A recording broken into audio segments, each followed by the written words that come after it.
Hi అండి. పన్నీర్ పకోడా ఒకసారి కొత్తగా ట్రై చేసినాను. చూడండి ఎలా చేసినానో. టేస్టీ అయితే చాలా వచ్చిందండి.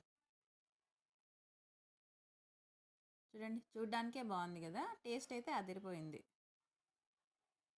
పన్నీర్ అండి 250 గ్రామ్ పన్నీర్ తీసుకున్నాను. అవి చిన్న చిన్న క్యూబ్స్ లాగా కట్ చేసుకున్నానండి. చూడండి అల్లం వెల్లుల్లి ఇంత సైజ్ అండి, క్యూబ్ సైజు. మరి చిన్నది కాదు పెద్దది కాదు, మీడియంగా కట్ చేసుకున్నాను. అందులోకి గరం మసాలా, ఒక స్పూన్ చిల్లీ పౌడర్ అండి,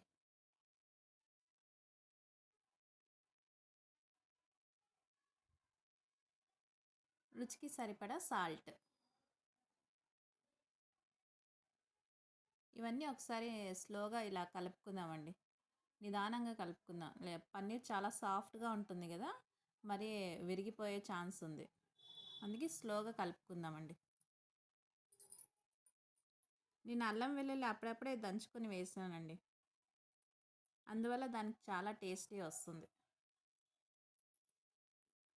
ఇప్పుడు ఒక చిన్న కప్పు మైదా, ఒక 2 స్పూన్లు రైస్ ఫ్లోర్ అండి. ఇలా ఇది కొద్ది కొద్దిగా వాటర్ వేసుకొని మనం మిక్స్ చేసుకుందామండి. ఒకేసారి చాలా వాటర్ వేయకూడదు. కొద్ది కొద్దిగా వాటర్ వేసుకొని మనకి పీసెస్కి అంతా బాగా పిండి అంటుకునేలాగా కలుపుకుందామండి. చూడండి ఇలా స్లోగానే కలుపుకోవాలి. ఇంకొద్దిగా వాటర్ పడుతుంది. చూడండి పన్నీర్ అయితే రెడీగా ఉంది ఇప్పుడు పకోడా వేయడానికి. ఇలా ఉంటే చాలండి. ఎక్కువగా పిండి లేకుండా మీడియంగా పిండి వేసుకొని ఇలా అండి.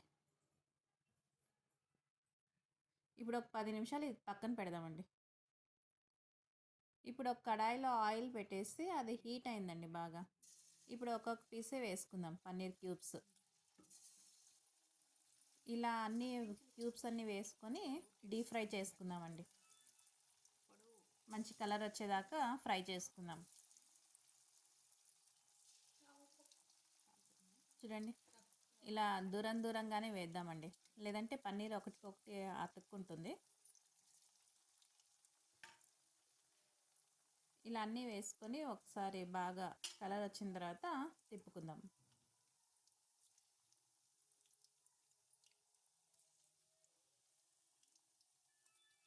చూడండి నేను మొత్తం పన్నీర్ అంతా వేసేసినాను. ఒక సైడ్ బ్రౌన్ అయ్యింది. ఇప్పుడు స్లోగా ఒకసారి అలా కలుపుకుందామండి.